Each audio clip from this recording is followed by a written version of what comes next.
Welcome to today's episode of Yoke TV. I'm your host, Sam Wu.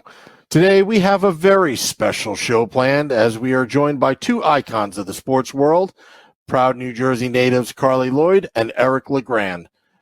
They'll be discussing an important and timely topic, overcoming challenges and maintaining a healthy lifestyle during the COVID-19 shutdown. Before introducing our guests, today's discussion is presented by YOLKED, the most powerful all-natural muscle recovery product in the world. Take your recovery from average to elite. At the bottom of the screen, you'll see a special promo code, BELIEVE30. If you use that code at yoke.com, you will receive 30% off of all Yoke products, and then for the rest of April, 10% of all proceeds will be donated to Team Legrand of the Christopher and Dana Reeve Foundation. Now is a great time to try Yoked and get the most out of your at-home workouts. Now, let me introduce our guests. On the right, Carli Lloyd needs no introduction.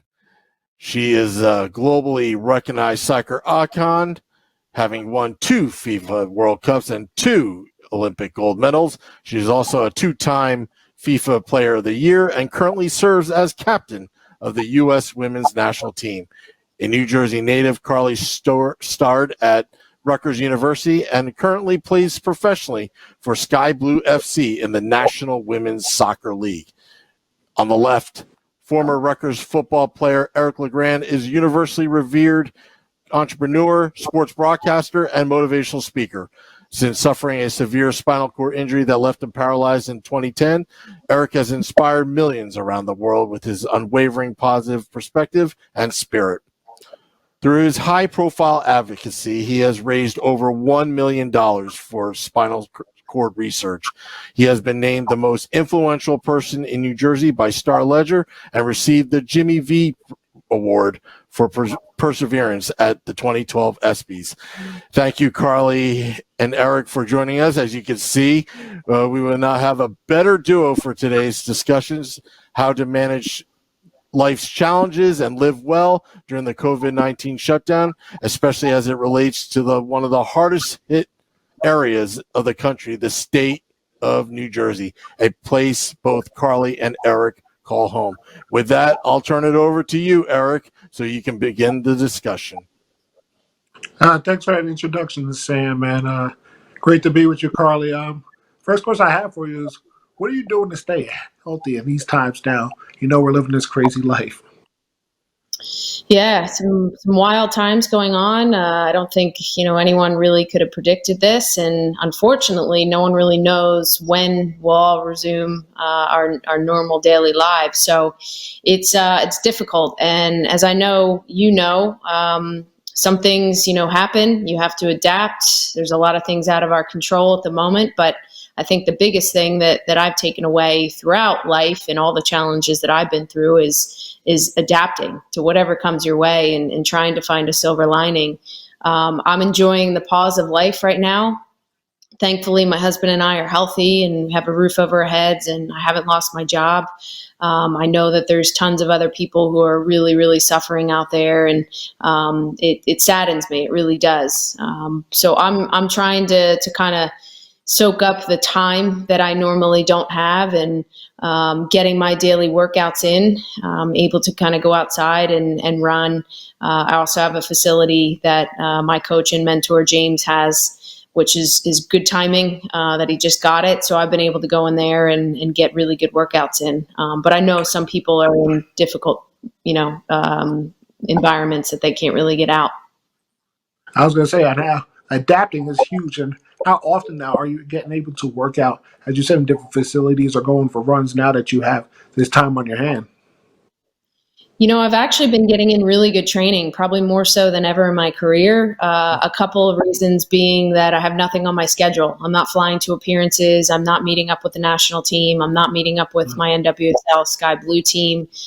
There's really literally nothing going on. So I can wake up every day not set an alarm. I usually train in the afternoon. I go to the facility probably 5 to 6 days a week, and then I'm doing running on my own, just outdoors, by myself. So it's really good. I'm improving a lot more now with my situation than probably ever. So I'm really taking advantage of it. And as all of us know, following you, all you need is a field of grass really to train. Can you talk about how, maybe people that don't have facilities, how they can go out there and they can train at with just a little patch of grass and get it going? Yeah, you've got to get creative. That's the biggest thing is just getting creative. If you have steps in your house, you can walk up and down the steps. You can run up and down the steps with caution. You can do lunges off the steps. You can do lunges off your couch.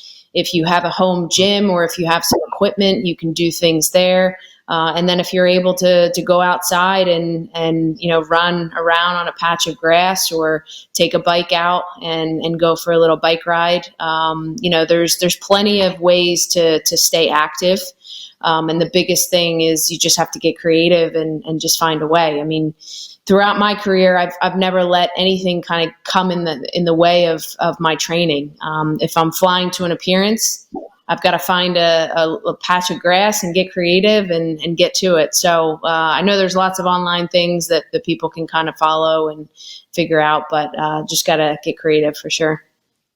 A lot of times people don't talk about this, but as athletes, we both know the mentality, being mentally tough and overcoming adversity. How are you doing mentally through this process and just trying to figure out, okay, what are my next steps? What am I going to get through it? And mentally putting yourself in the right position to continue to train at 100%. Yeah, it's like I said, it's tough times, and every single person around the world and in our country is dealing with this situation in a different way. I don't think there's any two situations the same. So, my husband and I, we don't have kids, so we're not having to homeschool and do the whole schooling during the days.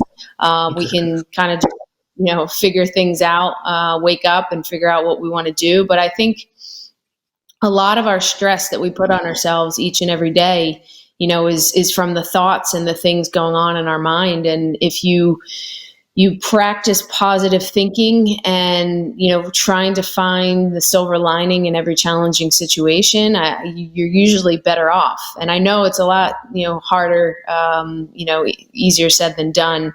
But I really try to live that type of lifestyle every single day of just trying to be positive and just trying to become a little bit better each and every day. But it's challenging, I know, and hopefully we all bounce back from this. Yeah, day by day is definitely the way to take it. And we've been seeing you chefing it up a little bit. And I was telling you before on camera, you got some skills over there, girl. How's your diet changed, I guess, during this whole, pandemic that's going on, and now you have time to cook it up in the kitchen. That is right. I would say the first week when I got home in mid-March after our She Believes Cup tournament, we finished up in Dallas against Japan, and we came home and everything was starting to get real. The whole lockdown, the coronavirus was really full steam. So that first week, I didn't do anything. I kind of just let my mind and body recover.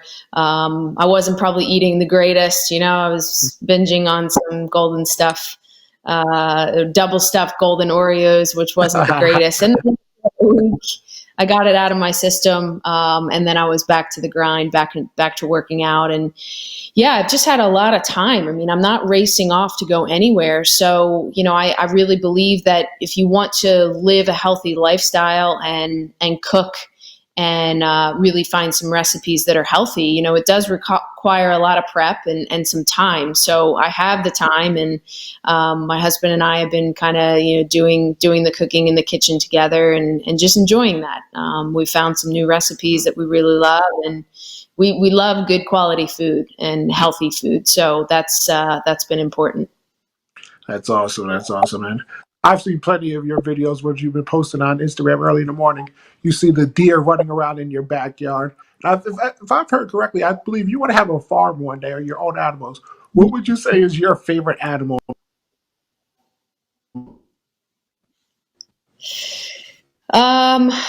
I would probably have to say, I do like the deer. The deer, Uh-huh. they're interesting. They're really fast. They can literally, if I'm walking around in our house and they're out back or something, they can literally hear us. It's wild, to have that alert of a reaction. But I'm not sure. I mean, I've thought about maybe having chickens in the future, but I know they're a lot of work. We have turkeys around our property. We have lizards. I think we even have some snakes. Yeah, so we're in the woods. But I think the next big animal. My husband's wanting a dog, so I think we'll probably eventually get a dog. I love that. I have a 135-pound Cane Corso in my house, so it's my guy right there, Diesel. And Right. another one I got for you: all the places you've been in the world, Carli. Where would you say your most favorite places to visit besides, places in the United States, but just around the world? Where would you say your favorite destination is? I would probably have to say Spain. I really loved Barcelona. Madrid was a beautiful city. Portugal is a beautiful country. There's some really nice parts of it. I've got a lot of places that are on my bucket list that I would like to go to. I want to go to Greece. I want to go to New Zealand. But yeah, there's some amazing parts to the world, and just a lot of places even within our country that I haven't been to. Montana is one. I kind of want to make my way over that way. Maybe get some skiing in once I'm done playing out in the West Coast. That's awesome. Yeah, I'm glad you mentioned Spain because I'm actually in the midst of trying to learn Spanish. I'm not gonna lie, it's hard, but it gets my brain spinning and stimulated. So I'm enjoying the challenge for sure. I guess I wanted to ask you because a big thing people are doing now are watching Netflix, Hulu, Amazon. Are there any Netflix shows that you've been able to binge watch during this time? I have, yes. I've actually rewatched all 3 seasons of Ozark with my husband Oh, that's a Brian. good one. It's a good show, and you know what? Even rewatching it, it was Uh-huh. even good. So we just finished that. We watched Tiger King as well, as I'm sure a lot of other people have.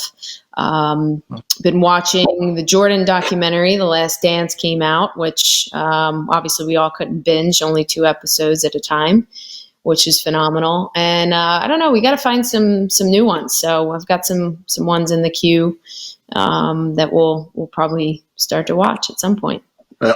Our Ozark is turning into a classic. I absolutely love that show. So I'm glad you said you actually rewatched all 3 seasons. That's pretty cool. And I want to let you know that I'm actually listening to your audiobook right now. And I just got to the part where you drove your 2006 Pathfinder off the road in the snowstorm into the water. And I was just like, wow, I thought I knew a lot about you, but I did not know that. That is a crazy story. So I'm at that part now, and I'm looking forward to the rest. Are you reading any, I guess, books now that that you want, or new music that you're listening to? Yeah. I mean, I've got David Goggins' book. He's a freak of nature. I don't know if you read that book or know a lot about him, but talk about will. Yeah, I'm nearly almost done that, so I'm hoping to finish that, and then I've got a lot of other books just lined up, mental books, leadership books. Just want to, I like books that I can learn from and kind of implement in my life. So yeah, I'll probably switch to that after we've binged 3 seasons on Ozark. Oh, that's awesome. That's awesome.